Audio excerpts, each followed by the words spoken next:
Paul Muni was one of the giant actors of his time, giant in ability, giant in sensitivity. I told him about a play I had in mind wherein I paralleled passages from the Bible with the growth of a man into a time of war. Mr. Muni listened, liked, and did. Mutual presents Arch Oboler's plays, tonight starring Mr. Paul Muni. The Mutual Broadcasting System brings you the final broadcast of a special 26-week series of plays by radio playwright Arch Oboler, a series of dramas concerning the people of this expanding world in which we live. The play, This Living Book. The leading player, the distinguished actor, Mr. Paul Muni.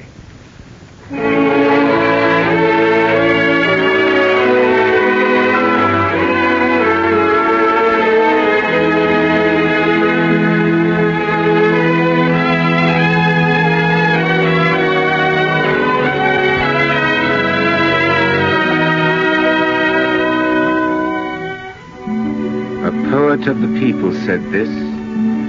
How many ages and generations have brooded and wept and agonized over this book? What untellable joys and ecstasies, what support to martyrs at the stake, to what myriads has it been the shore and rock of safety, the refuge from driving tempest and wreck. Of its thousands there's not a verse, not a word, but is thick-studded with human emotion.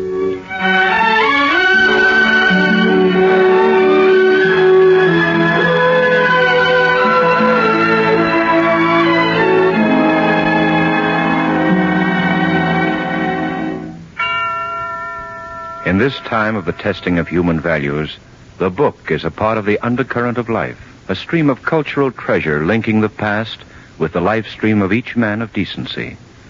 Turn your thoughts, you who listen, away from yourself for these moments and listen to the book as it lives.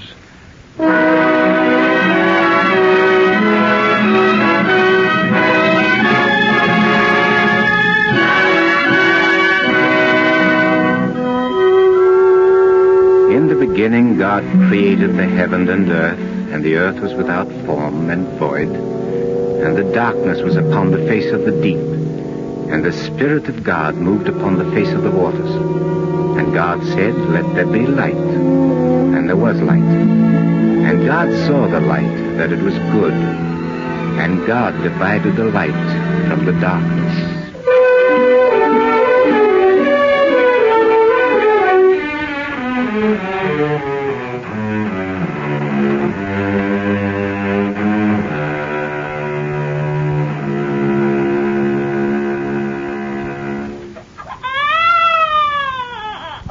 Joe!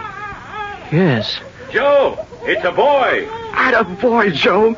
Didn't I tell you? Joe, ain't you glad? I don't know. What's the matter with you?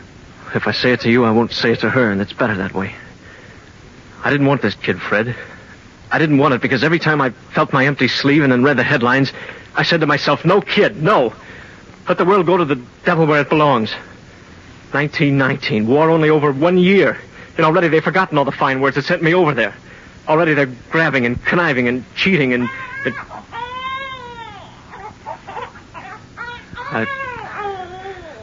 I'd better go see her. And him. Yeah. Joe, listen. What you just said. Well, think of this. When a baby's born, maybe it's like a new day.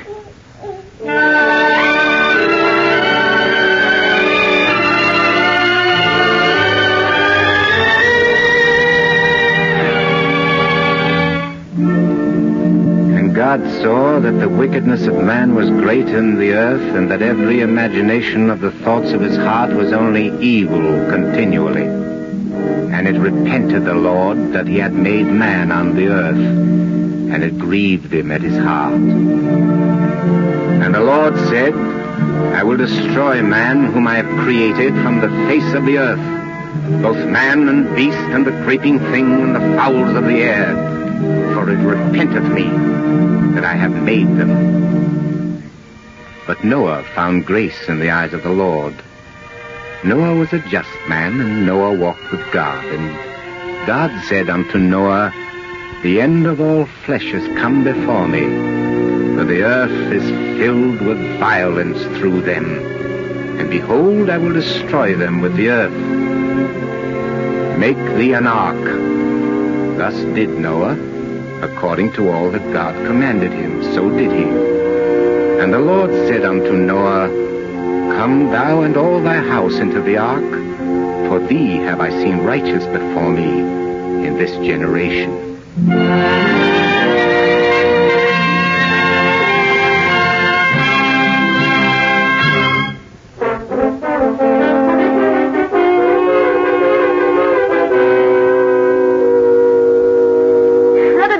The sails. It's the best boat in the world, isn't it, Pop? All right, son. Come ahead. Your mother's waiting lunch. Yeah, okay, Pop. Pop, why haven't we got a big boat? Well, I guess it's because we haven't enough money. But everybody's got lots of money now. Really? Who told you that? Teacher. Yes, I suppose. Well, someday 1929 may be considered the golden year. Who knows? But why can't we have a boat, Pop? Well, lend an ear. The clean one.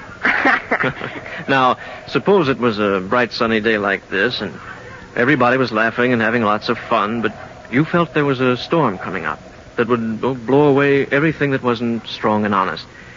And supposing you knew that the only way you could earn that boat was to be not quite honest, was to cheat a little here and take a little there and sneak a little and lie a little, and knowing that the boat wasn't an honest boat, you'd know that the storm would blow it away, and you'd have nothing left but the thought that you hadn't been honest with yourself and with the other people who share this world with you. Would you want the boat then, Johnny?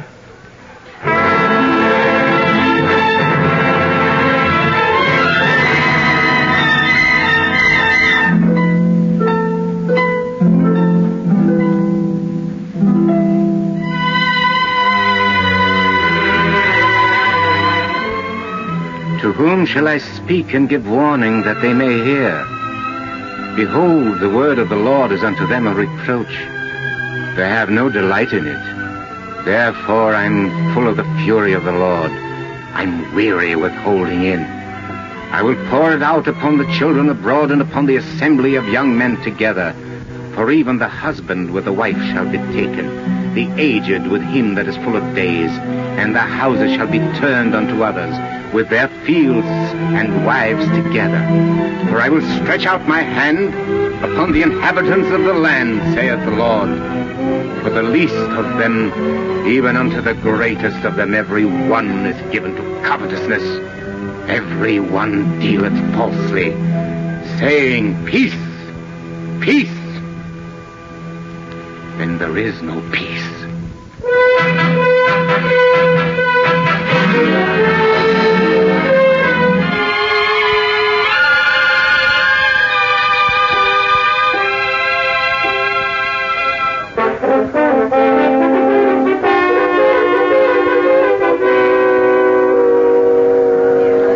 If you please. Ladies and gentlemen, order if you please.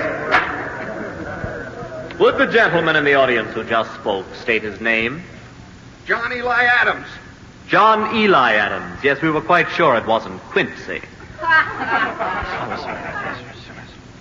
I've just been informed that you're a member of the sophomore class. Well, enlighten us, Mr. Adams. Please enlighten us. This is called the University Conference for Peace in Our Time.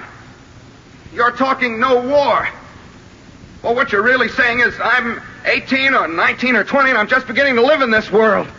So no matter what the cost, don't damage this world in any way that it'll cheat me of what I want.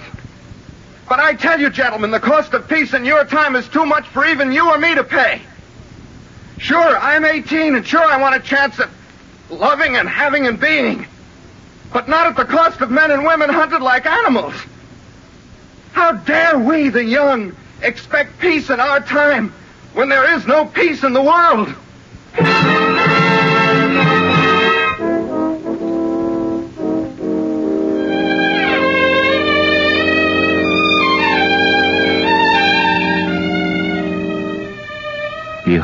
thou art fair, my love. Behold, thou art fair. Thine eyes are as doves behind thy veil.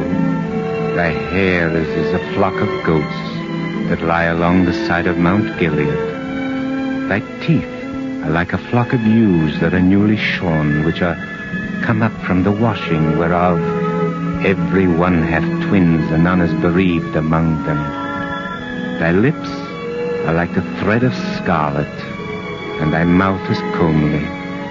Thy temples are like a piece of pomegranate behind thy veil. Thy neck is like the Tower of David, builded for an armory, whereon there hang 1,000 bucklers, all the shields of the mighty men. Thy two breasts are like two fawns that are twins of a roe, which feed among the lilies.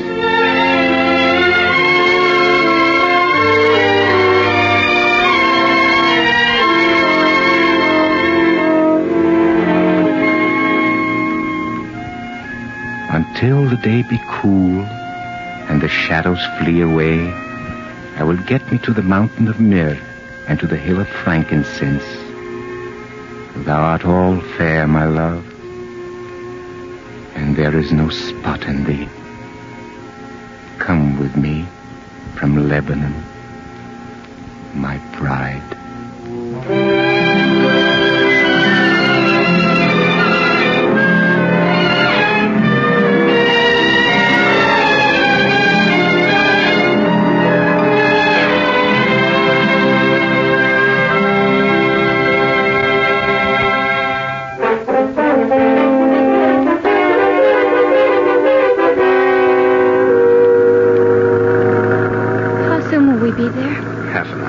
Does he know we're coming? Yes. Why are you afraid? I just am. Of me? No. Tell me. All right. Remember when you told them off? Told who off? It was 2 years ago, at school. That peace at any price meeting. Well, what's that got to do with I it? fell in love with you then. What? I loved you then because you were like one of the prophets of old. You said what you believed, and you said it not caring what happened to you. Hey, now, wait a minute. No. I want you to hear this. In a little while, we'll be together. All right. But how about after that? What kind of talk is that? Always. You want to, and I want to. But will they let us? What's this merry-go-round? Tonight's headlines. You showed them to me yourself. Oh. Today, Poland. What about us? Tell me, John. I love you very much. I want to be with you. Tell me. Well, I haven't any answers. Nobody has. There might have been an answer a few years ago if somebody had done something about fascism and company then. They didn't. All we can do now is wait. But I want to know that you'll be with me.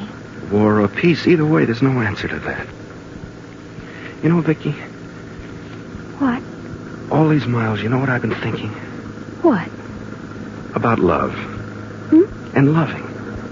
That used to mean a girl in a certain line which depended on who she was and how I felt and where we were. And then I met you. And it began to mean the way your eyes go wide and then sort of crinkle up when you laugh. And the way you walk, as if it was wonderful to be a woman. And when I hold you, your lips go soft under mine and your arms warmed. But your eyes are like a little girl's, asking me not to hurt you. Vicky, you better change your mind. You're marrying the kind of man who makes love before breakfast. I'll always remember you said these things to me. The day we were married.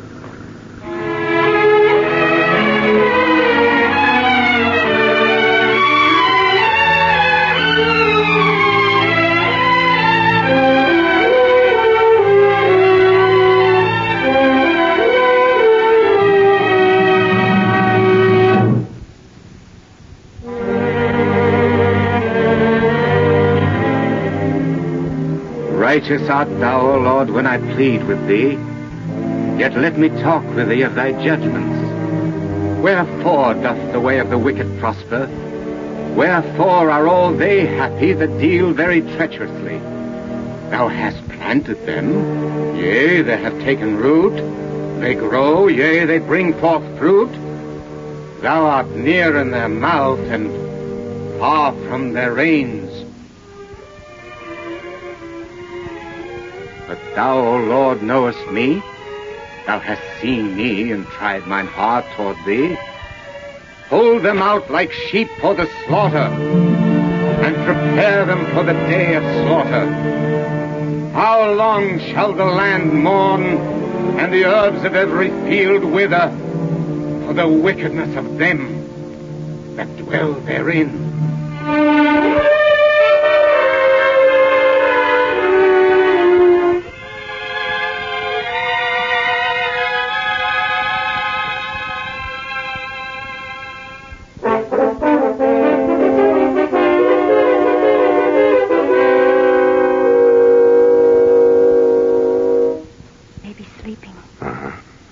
Let's talk. I've been afraid to. Now I want to. Okay. Let's stop calling him Snooks. Let's call him David. David Adams. About you, John. Do you really want me to? Yes. All right. I wake up in the morning, I work, I eat, I sleep. Once in a while I read. We go to the movies. Love. Everything's the same. And yet, it's as if it wasn't happening. I mean, really anymore. With every day, it's less and less real. The only things real are the newspaper headlines, the news broadcasts. But not our lives, not here. Not anywhere in America. I get this crazy thought. We're dead. And we're waiting for the fascists to come over here and bury us.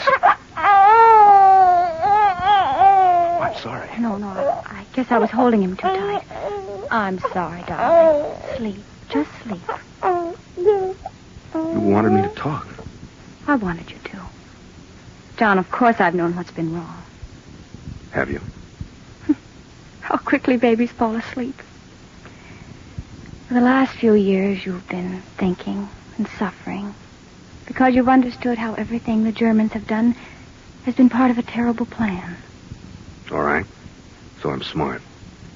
So what good has it done? No, you're asking what good have you done? That's what's wrong with you, John. You've reached the end of just thinking and suffering inside of yourself for people. I think to myself, what if we never wake up? What if the fools win out here and I never get a chance to fight? Vicky, that's killing me. What if I never get the chance to fight? Take it now. What? Do what you want to. Now. How can I? The baby? Me? Yes. I married you for what you were and what you're going to be. Maybe this is what you're going to be. You couldn't get along. I will. Vicky. Your lips. Vicky. Oh, Well, go see. All right. What's the matter? Mr. Adams, is your radio on? No, what's the matter? I heard it. I think I just heard it. The Japs. They're bombing us someplace. Does that mean we're in the war?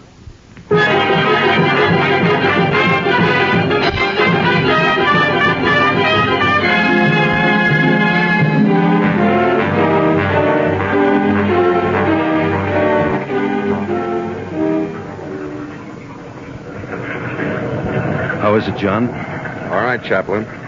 The men? Few seasick. They'll be all right, sir. Been waiting a long time for this.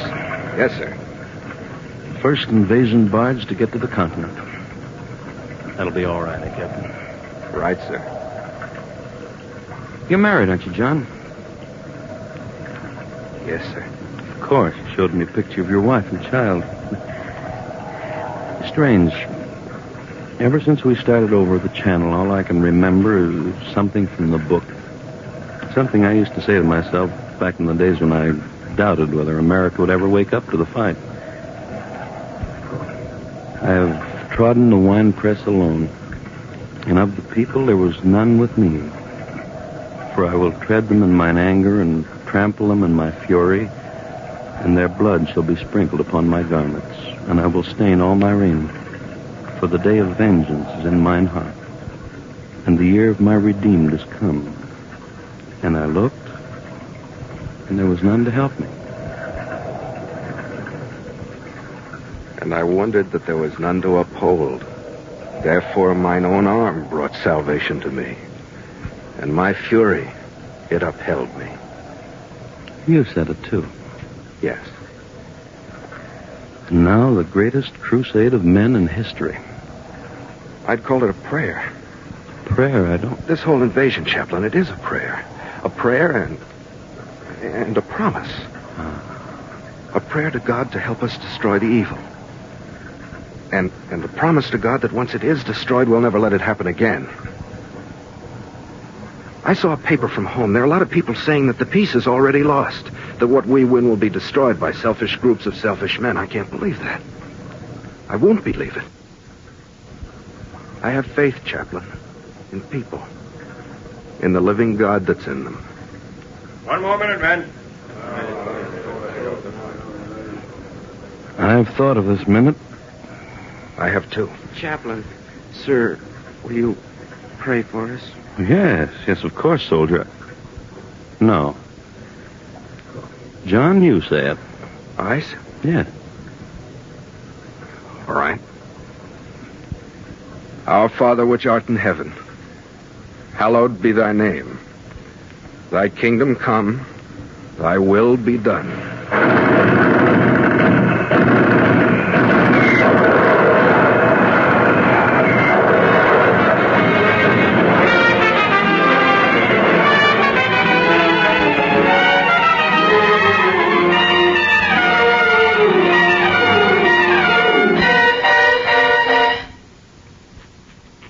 Dear Mrs. John Adams, it's been a long time since I last wrote you. A long distance between Normandy and today. Tonight I'm writing you and the wives of some of the other men who were in my battalion because tonight some of the boys for whom I was chaplain are very close in my memory. I'm in Nuremberg, Germany. The trials of the war criminals are about to begin, and there's so many things that I suddenly wanted to say to you who were closest to the boys who gave so much more than we who are left to live. Hundreds of reporters and newsreel photographers who are here will soon be sending back every detail of what some people term the final vengeance. Then the sentences will be passed, and some of these evil ones will die. And again, the words and the pictures will reach all corners of our nation, and many, many millions whose part in this war was small, and many more who've been in it and have sickened of it, will say, well, now it's really ended. And close their minds as a book is closed when the last chapter is read. I cannot believe that if John had lived, he would have considered it ended. For John wasn't fighting Nazis and Japs alone. All his life he fought evil, and so he would have come back to fight the evil yet among us, the evil in our own house. And oh, my dear, how much evil there is. The great evil that still hates because of color or creed. The great evil that has come through a war and still looks upon our nation as a personal exploitation. There are some that say that now that America is on the threshold of great industrial prosperity, it would be best to let events take their natural course, plan just a little and muddle through. I don't believe John would have wanted that. Before the war, many of our people were hungry, while others destroyed their surpluses.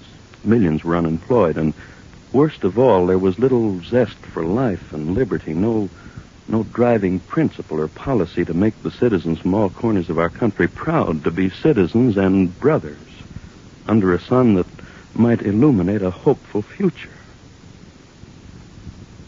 And then came the most inhuman war in recorded history. And suddenly there was no unemployment. Our people as a whole were well-fed and prosperous. The nation was healthier. Science leaped across the boundaries of the unknown. People willingly adopted healthful, constructive collaboration and unified determination and a national spirit of worthy sacrifice. Tonight, as I think of John, I say that if only at war our nation can become great, then let us declare another war and choose our enemies this time in our own nation. fight with individual and national vigor against the illiteracy and abysmal ignorance and insecurity which darkens whole sections of our country. Fight with industrial and governmental cooperation, even as we did to solve the problem of the atomic bomb, to rid our nation quickly and completely of cancer and tuberculosis and the terrible diseases of the mind which cut short our lives and the lives of those we love. Yes, a great, never-ending, excitement-filled crusade against the tyranny of the unknown, giving to each of our lives in peacetime a sense of cooperative excitement in living that we had in time of war. A crusade. Yes, John would have wanted that. I keep saying that John would have wanted that. That, of course, is a presumption. And yet, I like to think of John living in death, even as do the prophets of old, who spoke what was in their hearts and minds in the temples and the marketplaces and on the mount. I like to think that. For John once said to me, I have faith, Chaplain, in people, in the living God that's in them. And they who have faith in the lowest live everlastingly with the highest.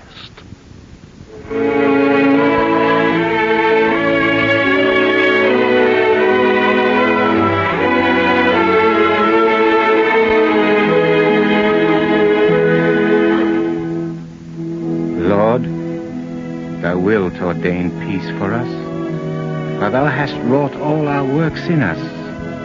O Lord our God, other lords besides thee have had dominion over us, but by thee only will we make mention of thy name. Thou hast increased the nation, O Lord, thou hast increased the nation. Thou art glorified.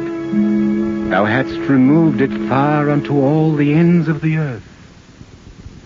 Thy dead men shall live. Together with my dead body shall they arise. Awake and sing, ye that dwell in the dust.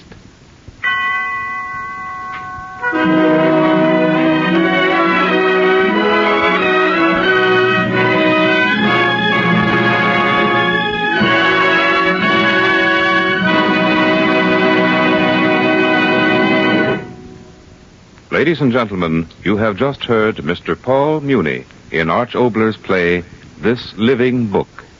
With Mr. Muni were Elliot Lewis and Barbara Eiler and Lou Merrill. Included in the cast were Tommy Cook, Irvin Lee, Jack Edwards Jr., Mary Lansing, Theodore Von Eltz, Bill Johnstone, and Bill Shaw. The original musical score was composed by Gordon Jenkins and conducted by Jack Meakin. Thanks to Dr. Harlow Shapley, director of the Harvard Observatory, for material used from his article, A Design for Fighting, which appeared in the Atlantic Monthly. And now here is Arch Oboler with a few words to conclude this special series. 26 weeks have gone quickly. They have been good weeks for me because they have reaffirmed my faith in a system of radio broadcasting that speaks in terms of the world we live in.